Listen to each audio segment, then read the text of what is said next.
This is your girl, Mighty Such Baby, coming back to talk to you about the migrant situation in the United States, especially here in New York, Denver, Chicago, and places like that. Let's get into it.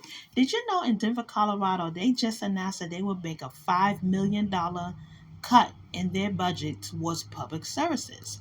This will affect those who work in the recreation centers. Their hours will be cut, and that means children will not be able to go there during a certain amount of time. You're going to cut down the activities? Really? You're going to also cut down the in person vehicle registration renewals at the DMV in Denver, Colorado. They also decided that the planting of the spring flowers will be stopped. That is something that is so beautiful about Denver because Denver does have great scenery, and those are some of the issues that I heard about Denver. Did you know also in California, the numbers of migrants that is so high that it's affecting their budgets? It's like, okay, we want to help other people to come in, but we have to close the wall. At some point, you have to shut the border down because you're taking away from those who are currently here to take care of other people coming in.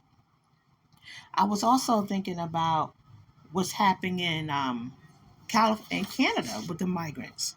The migrants from Canada is coming down to the United States, especially like in Chicago and in New York. It's very cold here, like it is there, and the resources are limited. Did you know in New York City they now have a curfew for the migrants? Their shelter of migrants is from 11 p.m. to 6 a.m. because of what happened to the assault of the police officers in New York City. But they should have always had a curfew. Did you know in New York City homeless shelters there was always a curfew in place? So why didn't they have a curfew? What is Mayor Adams and City Council thinking? Now I know everybody going to say, well, you're being really hard on the migrants. You shouldn't be doing that. But look, let's look at it. This is costing a lot of money to be spent. And let's not get into what just happened today on Capitol Hill, but we're going to talk about that in another video, especially with the $9.6 million, I believe, that just got passed. Oh, 9.6 billion. We're going to talk about that because that's still, yet again, not here taking care of United States citizens, is not taking care of the veterans, is going out to another countries. I'm trying not to be political because I have my feelings on politics, but there's some things that have to be said. Well, anyway, in New York City, they have curfews open. They should have been had curfews. They should have been had curfews. And you know what? I'm not only talking about what the migrants are going through in every place. I'm talking about what the citizens here in Queens, Manhattan, Jersey, Connecticut, California. I want to know what's going on in those different states. People who live in California, chime in. Tell me how is the migrant situation affecting you and the budget and the resources that you guys had allocated for years to take care of the youth, the senior citizens, and crime. Are there are they being attacked, the police there like they is in New York? Do you know in New York and Corona area? To, for example, in Corona, they already have a gang situation, a gang crisis situation going on there. So I noticed in Corona that the gangs initiation had went up. There's more crime. Did you know here in New York they was up here stealing people's phones? It was a whole gang. It was a gang right there in the Bronx that was up here stealing people's phones, and there was a robbery spree going on. You up here riding on mopeds, stealing people's phones out of their hand, and you hack at their phones to take money out of their bank accounts.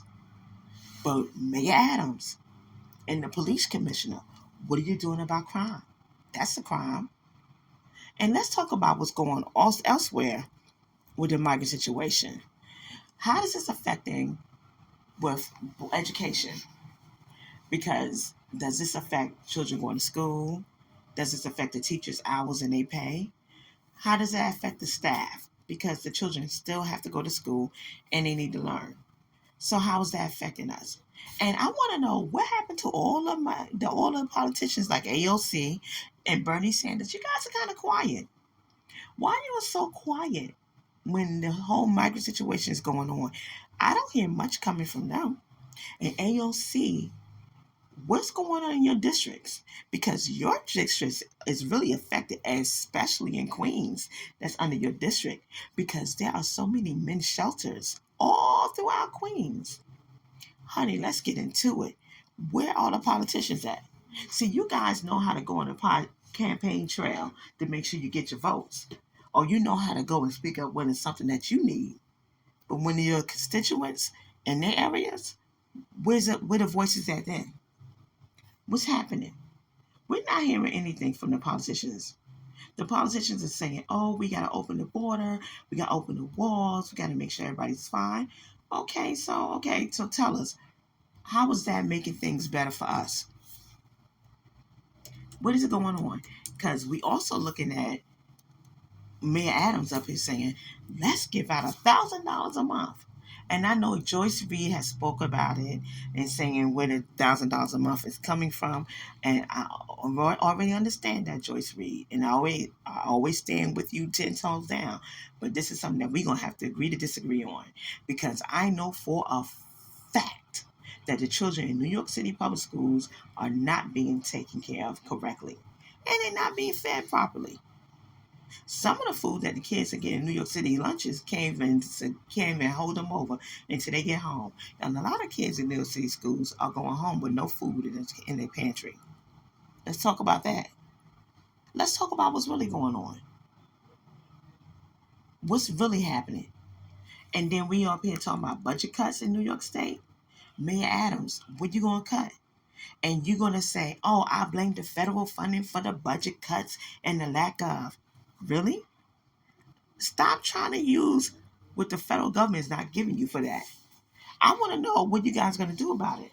Look at this right here. Look at this image. This is how people is getting through the wall. But even when Trump was in office, all that money went towards getting us a wall and build us a wall. Where's it built at, President Trump? See, you know what? I'm not going to only come down on Biden, but honey, y'all all are lying all around the world. All of y'all lying all across the board. Because I'm looking at images like this coming across the United States illegally. And did you know that a lot of the Chinese migrants that are coming over here, they're saying they're professionals. They're not looking the same way that the other migrants are coming here. Some of them said that they took a plane from where they come from, China to Venezuela, and came over to Mexico, or took a plane to Mexico. So they're not looking the same way as the other first wave of migrants is coming over. They're coming with luxury suitcases, some of them. Some of them have their degrees. So they are coming over here illegally so they can be here legally to get all the federal funding. And then, you know what? What are they contributing back to society? Are they going to give back to society? Because I know that that's an issue that a lot of people that I've spoken to is having. That they taking the money, they send the money back to their country, but a lot of them are paid off the books. Look at this. They're not supposed to be sleeping on the floor. Now that I'm dead against.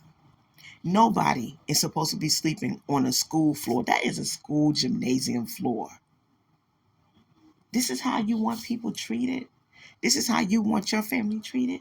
No. And I'm not against migrants coming, but I am against the piss poor work that those in power are doing to make sure and to ensure that the public is safe, that the migrants are safe, that they are fed, honey, that they even have a cot. They are laying on the floor. You know how hard and cold that floor is? All the air coming through from under the doors. This is how we treat people? Oh, come on now. I don't believe it. And no one's supposed to be living like that. No one. And then, I thought about what's happening in California because we know about Figueroa Street. You know how crazy Figueroa Street is in California. I need to find out from people who's in California. I need you to comment below. Come on, chime in on my page. Tell me, how is it now in Figueroa Street? Because we know what's normally in Figueroa Street, which is drugs and prostitution. But how is it being affected now with the migrants living there? Have you noticed a difference or you don't see any difference? Because I can tell you with the migrants here in New York, baby. Look, Jackson Heights, Corona, Queens. Prostitution is out of control. Yes, broad daylight. And the gang members are the pimps. Really. Let's look at this man right here. He's a migrant from Venezuela. His name is Daniel Hernandez. Hi, Daniel. How you doing? Everything's good with you? But did you know about Daniel? Daniel from Venezuela. He was arrested at least 6 times for 14 different charges. A migrant. And guess what? We got people right here in America who are citizens, just as bad. But I have an alert, a concern that he was arrested 6 times for 14 different charges, and he was released multiple times. Right here in New York. All right, Mayor Adams. What you got to say about that? What do you have to say about that, Mayor Adams? Let's talk about the other migrants that came in and that attacked the police officers. Let's talk about them. And they was young.